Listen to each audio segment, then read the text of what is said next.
오늘 말씀이 어떻게 시작하는가 봤더니 1절에 그때라고 시작합니다. 성경에서 그때 할 때는 앞에 있는 어떤 내용과 연결해서 보라는 내용 것입니다. 여기 그때가 언제인가 봤더니 바로 앞장이 되겠죠. 누가복음 1장에 세례 요한이 태어났습니다. 예수님의 길을 예비하러 세례 요한이 태어났고요. 그래서 세례 요한의 아버지가 되는 부친 사가랴가 그동안 말을 못하고 있었거든요. 그런데 세례 요한이 태어남과 동시에 입이 열리게 됩니다. 그러면서 하나님을 찬양하는 내용이 바로 앞에 나옵니다. 그리고 우리가 지난주에 살펴보았던 마리아의 찬가라고 하는 것, 그것이 또 1장 그 앞부분에 나옵니다. 그러니까 모두 예수님과 관련해서 찬양이 계속 앞에 이어지고 있었습니다. 예수님이 오실 것이 찬송으로 예언이 되었고 그 예언 그대로 예수님이 탄생하셨다라는 것이죠. 찬양했던 그 내용이 실제로 그대로 이루어진다라는 것은 얼마나 놀라운 일인지 모릅니다. 바로 그 찬양이 있던 그때에라는 것입니다. 이것은 무엇을 얘기합니까? 우리에게도 하나님께서 우리에게 약속을 주시고 그 약속의 근거에서 찬송을 받으시는 분이라는 것입니다.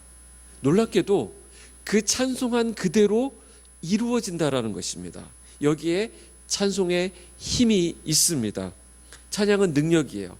찬양은 하나님을 높이는 것이잖아요. 하나님을 높이는 가운데 하나님과 우리 사이에 이 소통이 생기기 시작하고 하나님을 높이고 드러내는 가운데 하나님을 높이는 자를 하나님께서 높이시면서 그에게 약속하신 그 말씀을 그대로 이루시는 분이다라는 것입니다.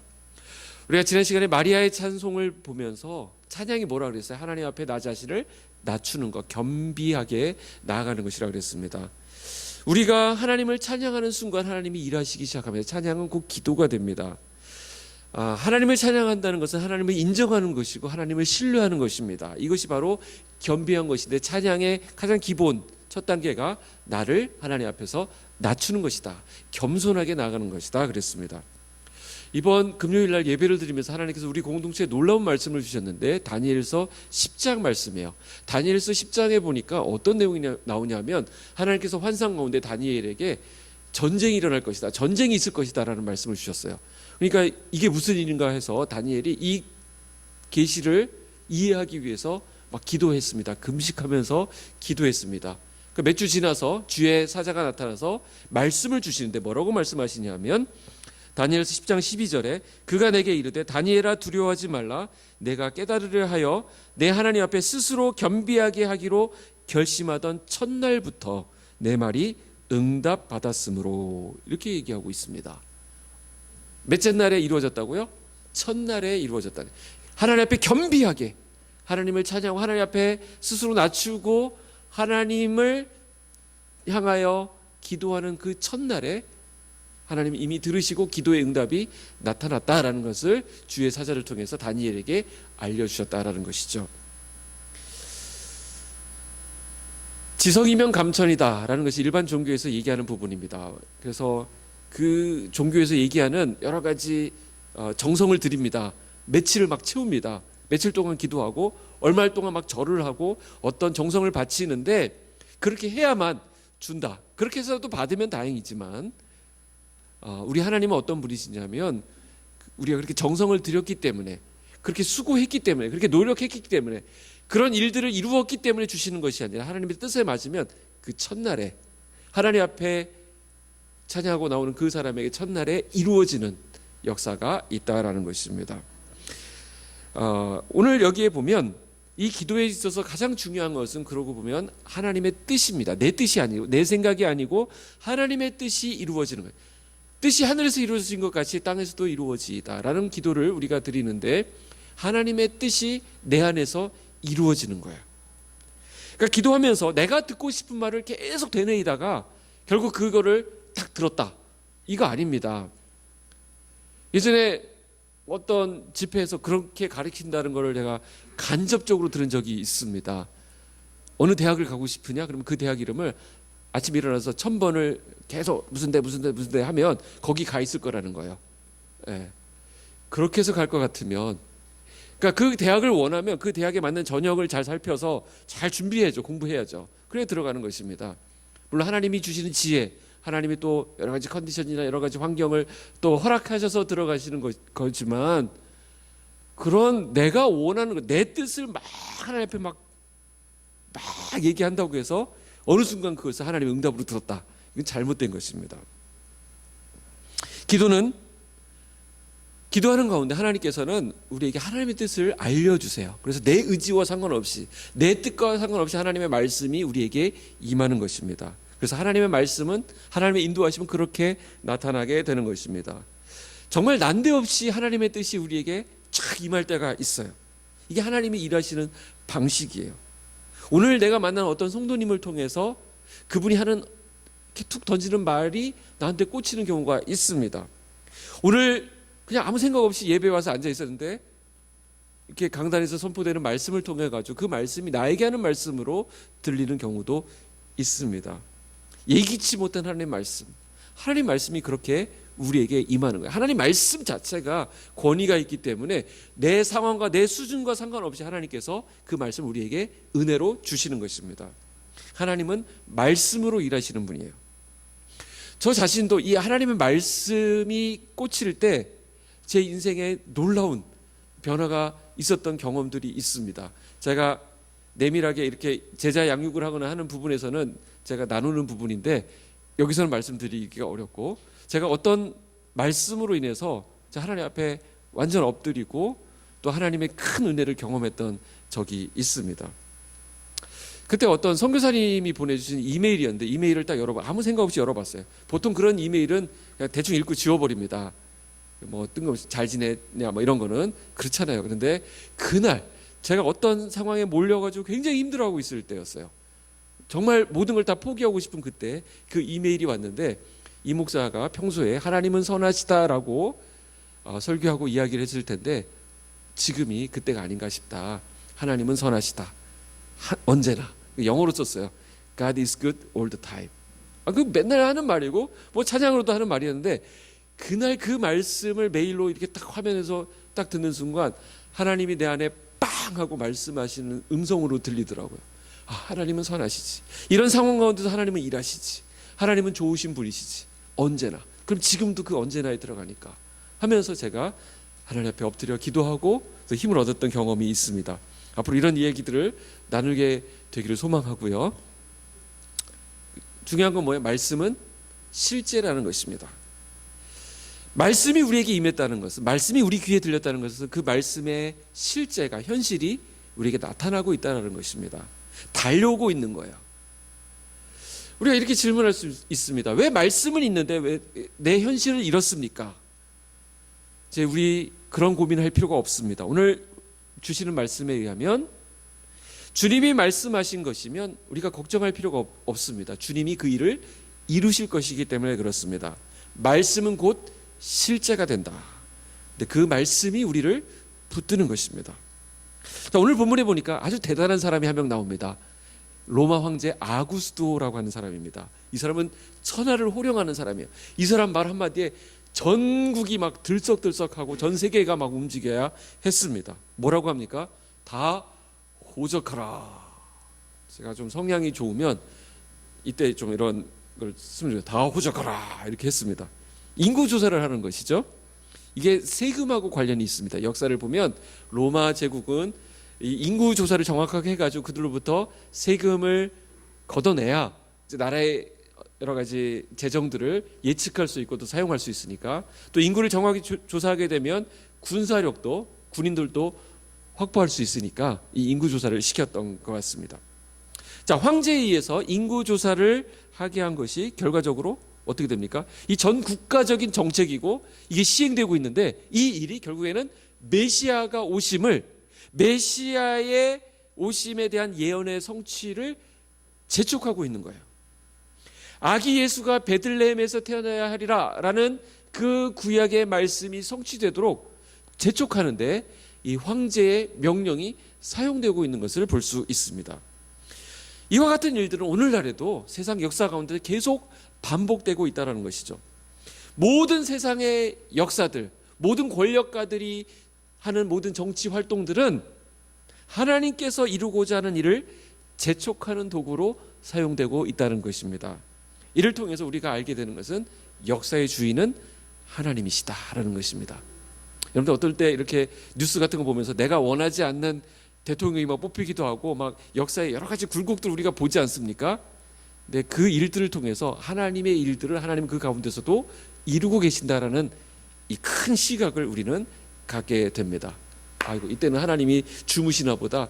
아이고 이때는 하나님이 그냥 우리를 버리셨나 보다. 그게 아니라 하나님은 그들 나름대로 떵떵거리면서 자기 힘을 과시하면서 어떤 일들을 펼치지만 그 일을 통해서 하나님의 역사들을 계속 진행해 오고 계신다라는 것을 우리가 바라보게 된다는 것입니다. 자, 오늘 1절 2절 말씀해 보니까 그때 가이사 아구스도가 영을 내려 천하로 다 호적하라 했으니 이 호적은 구레뇨가 수리아 총독이 되었을 때 처음 한 것이다 그랬습니다. 이게 역사가 있는 것이라는 뜻인데 로마 황제는 매 14년마다 모든 남자들을 고향으로 돌려보내서 호적하도록 했습니다. 그러니까 본국에 있는 로마 본토에 있는 사람들뿐만 아니라 로마가 지배하고 있었던 수많은 그 속국들에 속한 남자들도 다 해야 하는 것이었습니다. 그러니까 이때가 되면 다 움직이는 거예요. 그래서 마을마다 숙박업소가 막 인산인해입니다. 예약 다 찼어요. 그런 상황입니다. 그러니까 요셉 같은 경우는 요셉과 마리아는 사는 데가 나사렛이라고 하는 동네인데 이스라엘 지도를 쭉 보시면 이스라엘 지도가 길쭉하게 돼 있는데 제일 윗동네라고 보시면 좋습니다. 근데 베들레헴은 저 밑동네예요. 그러니까 위에서 밑에까지 가야 되는 거예요. 황제의 명령이니까 가야 되는 것입니다. 예수님이 유대 땅 베들레헴에서 태어난다라고 하는 말씀을 성취하기 위한 하나님의 섭리라고 볼 수 있는 것이죠. 자, 오늘 누가 지금 힘이 세 보입니까? 누가 주인공 같아요? 아구스도. 이 사람이 힘이 세 보이죠. 호적해라. 한 사람도 빠지지 말고 다 가라. 이 명령, 이 사람이 얼마나 힘이 있어 보이고 위험이 있어 보입니까? 아마 영화를 찍는다면 이 사람이 말하는 것부터 쫙 해서 그 궁궐의 그 화려한 모습까지 다 보여줄 것입니다. 근데 그걸로 걔는 끝이에요. 이제 안 나와요. 예. 이제는 누구를 따라가냐면 이 카메라가 터덜터덜 걸어가는 요셉과 마리아를 주목하고 있습니다. 이 요셉이 베들레헴까지 가줘야 하나님의 역사가 완성되거든요. 우리가 지금 세상의 모든 것을 움직이는 사람이 청와대인 것 같고 백악관인 것 같고 저쪽 시진핑인 것 같고 뭐 철없는 권력자들인 것 같지만 그들은 다 역사의 엑스트라들입니다. 주인공은 하나님이시고 하나님의 뜻에 순종한 하나님의 사람들이라는 것이죠. 우리가 오늘 오후 예배 때 요셉에 대해서 살펴볼 때 요셉 이야기는 정말 흥미진진해요. 요셉이 만약에 드라마나 영화에 분장을 한다 그러면 목동 옷을 입어야 되고 그 다음에 죄수 옷을 입어야 되고 그다음에 노예 옷을 입어야 되죠. 근데 그 주변에는 뭐 권력자들 많습니다. 바로도 있고 애굽의 바로도 있고 보디발 이 장군도 나오고 막 어마어마한 사람들이 나오잖아요. 그 사람들은 다 엑스트라예요. 결국 요셉이 애굽에 가서 거의 자리를 잡는 것이 중요한 것입니다. 그러니까 모든 초점이 역사의 초점이 그거 중심으로 돌아가는 거예요. 우리가 역사의 주인공이 될 수 있는 비결은 하나님의 말씀을 받드는 것입니다. 오늘 우리가 볼 때 우리가 난감해하는 상황들이 있죠. 집주인이 갑자기 세를 올려서 이사를 가야 될 때가 있습니다. 회사에서 상사가 불합리한 대우를 하면서 쫓아낼 때가 있습니다. 그러면 그때는 그들이 내 인생을 컨트롤하고 나는 을이고 나는 계속 그들에 의해서 통제돼야 되고 나는 계속 쫓기는 신세다라고 생각할지 모르지만 하나님 나라에서는 그들이 엑스트라예요. 나에게 그런 시간을 하나님께서 허락하심으로써 나에게 그런 고난의 시간 광야 길을 걷게 하심으로써 하나님께서 나를 통해서 이루고자 하시는 하나님께 나를 다듬기 원하시는 그런 부분이 있다는 것을 우리는 깨닫게 됩니다. 아, 그들은 나를 돕기 위한 나를 빚기 위한 하나님의 도구들이었구나. 하나님의 엑스트라였구나. 하나님 나라에 내가 주인공이구나 라는 것을 생각하게 된다는 것이죠. 자, 인구조사를 하라고 합니다. 혼란스럽죠. 얼마나 많은 사람들이 움직였겠습니까? 이 소용돌이 이것은 전부 다 아기 예수님의 탄생을 위한 각본에 불과한 것이었습니다. 지금 하나님이 이 모든 역사를 지금 주도하고 계시는 거예요. 그렇기 때문에 우리는 혼란 가운데 있을 때 혼돈스러운 상황이 벌어질 때 우리는 오히려 깨어 기도하셔야 되고 성령 충만하셔야 됩니다. 이것이 어떻게 해서 일어난 일인가 생각하셔야 됩니다. 이때 하나님의 약속을 붙들어야 돼요. 이 상황들을 어떻게 해석해야 되지 하는 것들을 하나님께서 그 가운데 우리에게 말씀하시기 때문에 그렇습니다. 그때 성령 충만하고 하나님의 말씀을 붙잡고 있으면 모든 일어나는 일들에 대한 하나님의 하시는 일들이 보이기 시작합니다. 왜 나에게 지금 이런 일들이 일어나는가? 이 혼란스러운 상황은 도대체 어떻게 해석해야 되는가에 대한 그림이 보이기 시작한다라는 것이죠. 근데 하나님의 역사하심을 보면 항상 물 흐르듯이 자연스럽게 흘러가는 것을 볼 수 있습니다. 하나님은 질서의 하나님이세요. 하나님은 천지를 창조하실 때도 보면 원래 이 땅이 이 세상이 어떤 세상이었냐면 땅이 혼돈하고 공허했다 그랬습니다. 그 흑암이 깊음 위에 있다 그랬어요. 모든 게 혼란스러웠어요. 근데 하나님께서 그 가운데 빛이 있으라 빛을 창조하심으로써 모든 것을 정돈시키셨어요. 하나님께서 이제 하나씩 하나씩 해나가시는 것을 볼 수 있습니다. 자, 오늘 3절부터 7절까지 제가 한번 읽어볼게요. 모든 사람이 호적하러 각각 고향으로 돌아가매 요셉도 다윗의 집 족속이므로 갈릴리 나사렛 동네에서 유대를 향하여 베들레헴이라 하는 다윗의 동네로 그 약혼한 마리아와 함께 호적하러 올라가니 마리아가 이미 잉태하였더라. 거기 있을 그때 해산할 날이 차서 첫 아들을 낳아 강보로 싸서 구유에 누였으니 이는 여관에 있을 곳이 없음이러라 그랬습니다. 국가적으로 큰 일이 벌어졌어요. 로마 제국이 인구 조사를 하라고 하니까 호적을 하러 갔는데 마침 묵을 곳이 없습니다. 이게 말이 됩니까? 하나님께 역사를 주관하신다면서요. 그리고 예수님이 베들레헴에서 반드시 나셔야만 한다면서요. 호적하라고 가라 그러면 교통편도 하나님께서 마련해 놓으시고, 예? 숙박업체도 하나님께서 좀 좋은 데로 한 3스타 정도 되는 호텔 정도는 기본적으로 좀 해놓으시고 샤워 시설 있는 대로 그런 데로 잡아 놓으셔야지. 이게 뭐예요? 묶을 데가 없다는 거, 이게 말이 되는 상황입니까? 지금 말 구유를 신생아실로 쓰게 생겼어요. 어처구니가 없는 일이죠.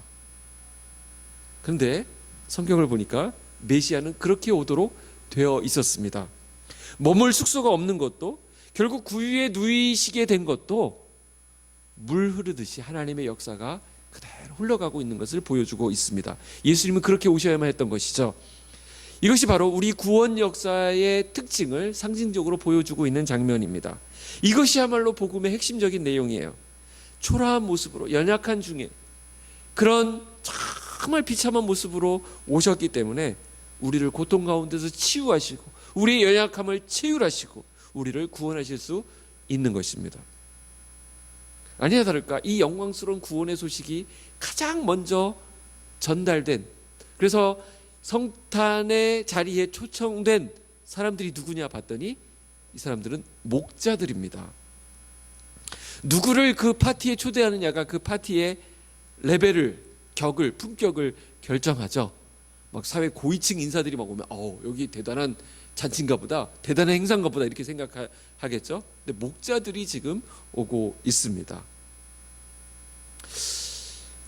이 목자들은 어떤 사람들이냐? 우리 목자들 그러면 되게 낭만적이다. 낭만적이다. 별 보고, 이게 아니에요. 지금 대부분의 사람들은 낮에 일하고 밤에 들어갑니다. 이 사람들은 알바생이라고 할 수 있어요. 예. 그때 일을 하는 거죠. 남들이 다 잘 때 그때 센터에 있지 않고 밖에 나가서 아웃사이더들이 지금 양을 지키고 있는데 그들에게 성탄의 소식이, 메시지가 전달되었습니다. 성경의 메시지가 무엇이죠? 이 목자들이, 이 아웃사이더들이 이 성탄의 자리에 초대를 받았다고 한다면 초대받지 못할 사람이 어디 있겠느냐. 이 하나님의 은혜는, 성탄의 은혜는 모두를 품는, 모두를 포용하는 그 큰 한량없는 은혜가 된다라는 것을 알려주고 있는 것입니다. 8절부터 10절까지 우리 같이 한번 읽어볼까요? 여러분들 한번 읽어주시죠. 8절부터 시작.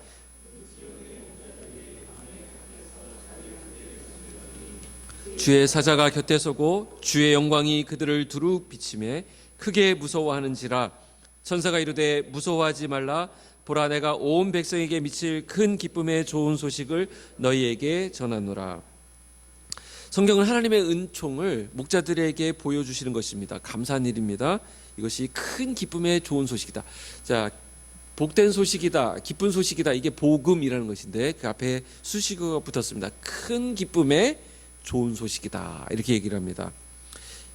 왜 복음이 됩니까? 이것은 아무 자격이 없는 자에게 그는 전혀 준비하고 있지 않는데 하나님께서 난데없이 갑자기 그의 그냥 불가항력적으로 부어주신 은혜가 되기 때문에 그렇습니다. 그래서 11절 12절 보시면 오늘 다윗의 동네에 너희를 위하여 구주가 나셨으니 곧 그리스도 주시니라. 너희가 가서 강보에 쌓여 구유에 뉘어 있는 아기를 보리니 이것이 너희에게 표적이니라 하더니 그랬습니다. 자, 이것이 너희에게 표적이 될 거라 그랬어요. 왜 표적이 됩니까? 너희 목자들이, 너희들 같이 보잘것없는 자들이 이 하나님의 은혜에 초청이 되었다고 한다면 그 모습을 보면서 너희들에게까지 이 복음이 전파되었다고 한다면 그것이 표적이 되어서 앞으로 오고 올 많은 사람들에게 나는 약합니다, 나는 자격이 없습니다 하는 모든 인류에게 이것은 기쁨 소식, 복된 소식이 될 것이다. 그래서 이것은 표적이다 라고 말하는 것입니다. 오늘 하나님의 말씀이 어디에 임하고 있다고요? 목자 공동체에 임하고 있습니다. 저는 이걸 보면 이 말씀을 묵상하면서 오늘 교회에 대해서 많은 생각을 하게 됩니다. 저는 이제 차를 타고 가다가 어느 동네에 너무 지역 이 분위기랑 너무나 안 어울리게 너무 이렇게 뜬금없이 서 있는 큰 건물의 교회를 볼 때마다 좀 마음이 좀 턱 막히고 좀 답답함이 들어요. 왜 저렇게 지었을까라는 생각을 합니다. 물론 이유가 있겠지만 주변은 전부 다 농어촌 마을이고 막 그냥 그런데 거기 그냥 크게, 아니면 거기는 다 빌라촌이고 막 그런데 크게 져가지고 막 위험을 막 드러내고 있는데 우리 주님은 그렇게 오지 않으셨죠. 오늘 어디에 갔다고요? 들판에 있는 목자들에게 가셨습니다. 그래서 저는 좀 어마어마한 건물이 좀 부담스러워요. 저한테 큰 건물 줄 테니까 이리 와라 그러면 오히려 그 건물 때문에 안 갈 것 같아요. 저도 제가 굉장히 험블, 아주 겸손한 사람이거든요. 그러니까 그게 어렵습니다. 저는 좀 이런 게 좋아요. 좀 이런 데 와서 잠깐 와서 치고 빠지는 이런 상태가 좋습니다. 예. 주변과 좀 조화롭게 어울리면서 같이 공생하는 거, 이런 게 얼마나 좋습니까? 예수님이 그렇게 오셨잖아요. 목자들에게 맞게 그들에게 찾아가셔서. 그래서 우리가 건물을 짓고 시스템을 지을 것이 아니라 공동체를 만드는 것입니다. 공동체. 말씀이 있고 서로 사랑하고 오늘 집사님 기도하셨지만 진리 안에 사랑하는 공동체를 만들어가는 것이 오늘 예수님이 이 땅에 복음을 전해주신 아주 중요한 메시지 중에 하나가 되는 것입니다. 14절 말씀을 여러분들이 한번 읽어주시죠. 14절. 결국 그래서 유명한 천군 천사의 찬송이 14절에 나옵니다. 시작. 지극히 높은 곳에서는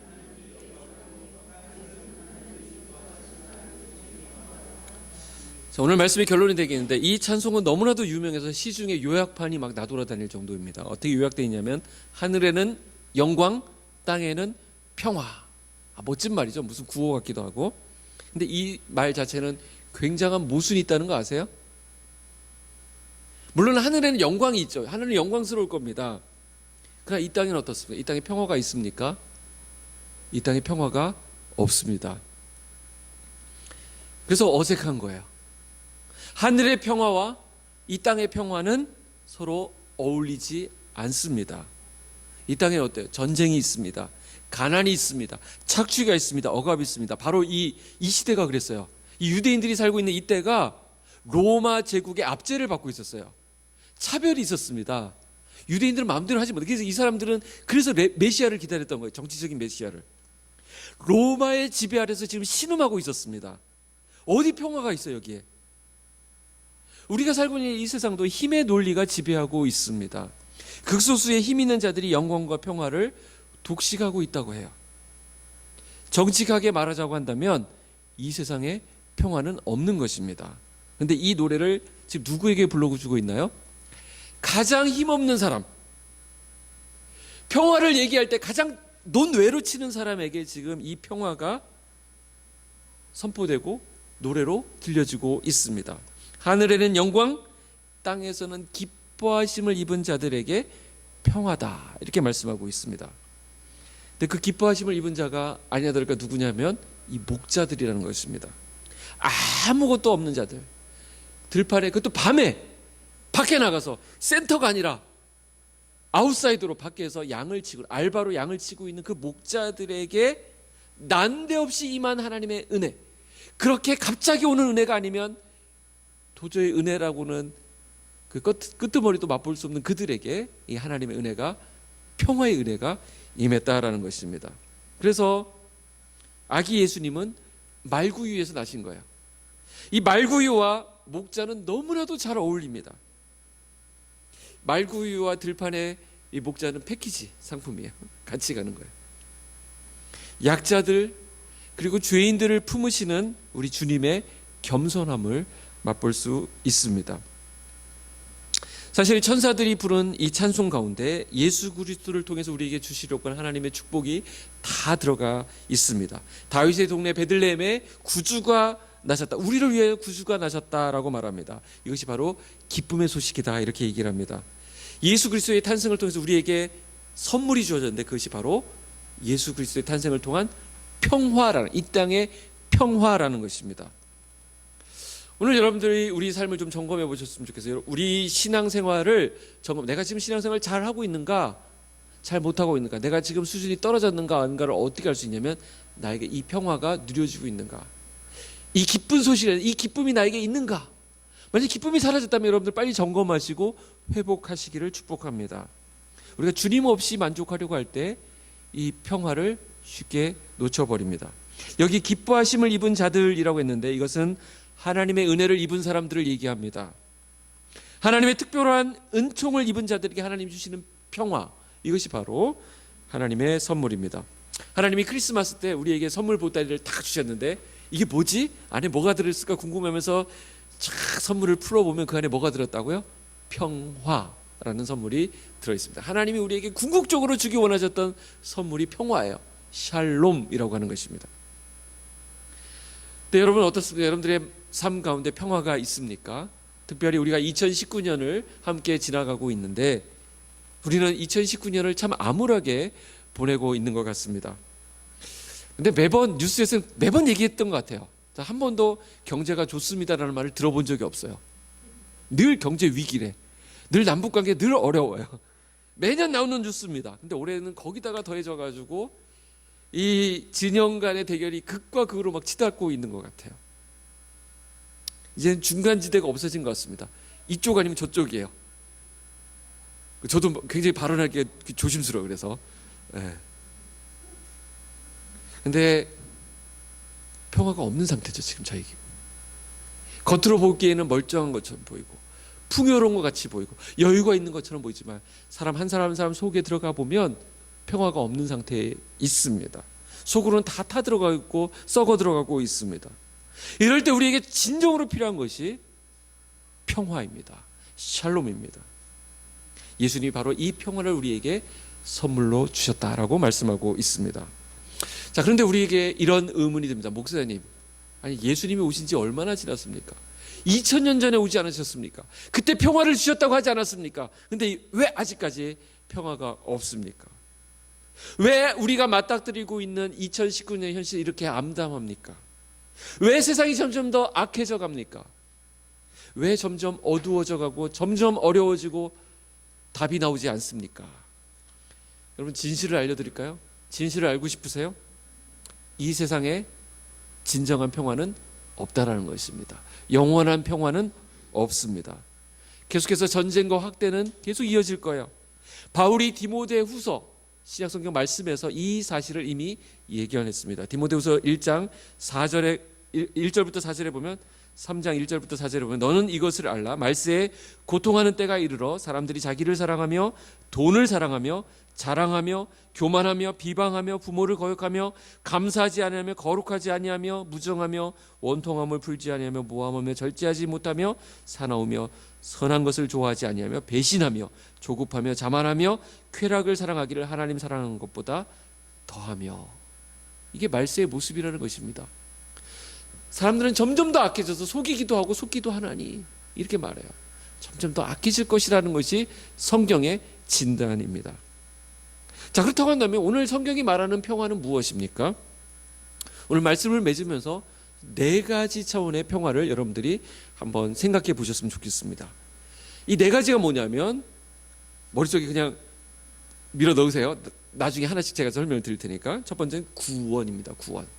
이 평화는 구원이에요. 두 번째는 평안이에요. 세 번째는 화평입니다. 네 번째는 승리입니다. 이 네 가지 요소를 하나에 탁 담아서 쌓아놓은 것이 바로 평화라는 거예요. 우리 주님이 주시겠다고 하는 이 평화. 우리는 오늘부터 이제 풍삼초라고 하는 양육을 하는데, 이 양육을 하다 보면 이 공부 가운데 우리가 배우게 되는 부분이 뭐냐면, 하나님이 원래 우리 인간을 창조하실 때 하나님이 계획하셨던 부분들이 있습니다.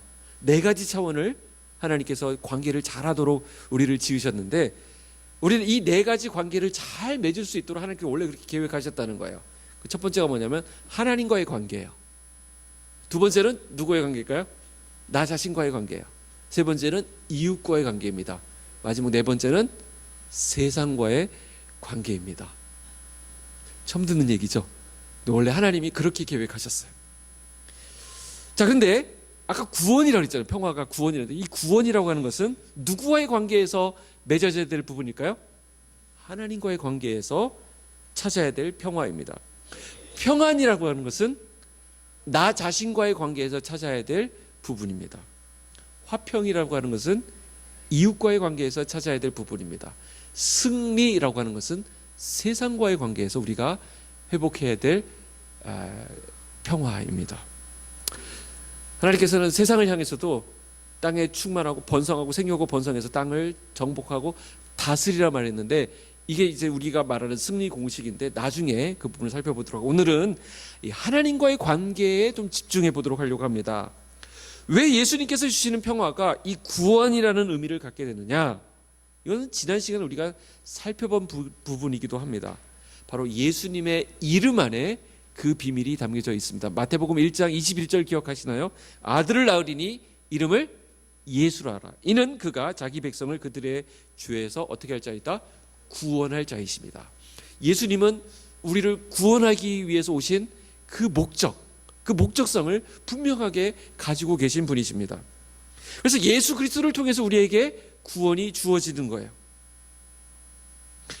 평화를 구원이라는 의미로 해석할 때 반드시 기억해야 될 부분은 우리와 하나님과의 관계가 올바르게 형성되는 것을 말하는데, 이것을 성경에서는 의롭게 된다라고 얘기합니다. 우리가 의로워지지 않으면 하나님 앞에 나아갈 수 없게 되는데, 예수 그리스도를 통해서 예수 그리스도께서 우리의 죄를 해결해 주심으로써 하나님과의 관계가 새롭게 형성되게 된 것입니다. 우리가 하나님 앞에 의롭게 되는 것이 너무나도 중요해요. 내가 지금 하나님과의 올바른 관계에 있는가, 이것이 중요한데, 하나님과 나 사이를 깨뜨린 것이 있습니다. 한 단어, 뭘까요? 죄라는 것입니다. 이 죄로 인해서 우리 인간은 하나님을 대항하고 하나님을 맞서는, 하나님과 전쟁을 선포한, 전쟁 상태에 있는 그런 존재가 되어버렸습니다. 그래서 하나님과 나 사이에 계속해서 전쟁이 일어나고 있는 거예요. 그렇기 때문에 우리 인간이 진정으로 평화를 맛보기 위해서는 하나님과의 관계가 먼저 회복되어야 한다는 것이죠. 예수 그리스도를 통해서 그분이 주시는 그 평화를 우리가 진정으로 누릴 때 하나님과의 전쟁을 끝낼 수 있습니다. 하나님과 화목할 수 있습니다. 사람들은 말하죠. 아이, 그저 양심적으로 좀 살면 되는 거 아니겠습니까? 우리 살아가다 보면 좀 그렇게 실수할 수도 있지만, 우리가 좀 선행을 하고 좀 자선을 베풀고 하다 보면 우리가 뭐 좀 이렇게 잘 살 수 있는 거 아니겠습니까? 성경은 뭐라고 했죠? 그걸로 어림도 없다는 것입니다. 죄 문제가 해결되지 않으면 우리는 하나님과 전쟁 상태가 되는 것입니다. 창조주 하나님을 거역하고 하나님을 대항하는 그 사람의 마음 가운데 절대로 평화가 있을 수 없다라는 것입니다. 그렇기 때문에 예수님이 이 땅에 오셔서 가장 심각하게 다루신 부분이 무엇이냐면 우리 인간의 죄 문제였습니다. 그래서 예수님은 죄인들의 친구가 되셨고 죄인들에게 다가가셨고 그분 스스로가 온 인류의 죄를 짊어지시고 어린 양이 되셔서 십자가에서 죽어주신 것입니다. 평화의 왕으로 오신 예수님께서 당시 유대인들이 기대했던 그 바와 다르게 죄인들의 친구가 되셨습니다. 인류의 죄값을 치르는 희생 제물이 되신 거예요. 당시 아무도 이해하지 못했습니다. 왜 그런가 하면 그들이 생각하는 평화는 다른 것에 있었거든요. 정치적인 해방, 그냥 이 세상 왕국을 건설해서 그 메시아가 오셔서 자기들을 좀 좋게 해주는 것, 그것 정도로 생각했었는데, 예수 그리스도의 사명은 하나님과 우리 사이에 담을 허무는 데 있었습니다. 그러나 사람들은 그것에 관심조차 없었습니다. 이해하지도 못했습니다. 오늘도 우리가 크리스마스가 되었지만 하나님께서 우리에게 궁극적으로 주시려고 하는 이 평화를 이해하지 못할 때 우리에게 좀 오해가 생깁니다. 자, 성경에서 예수님이 우셨다라는 장면이 나오는데 어디서 우셨는지 아세요?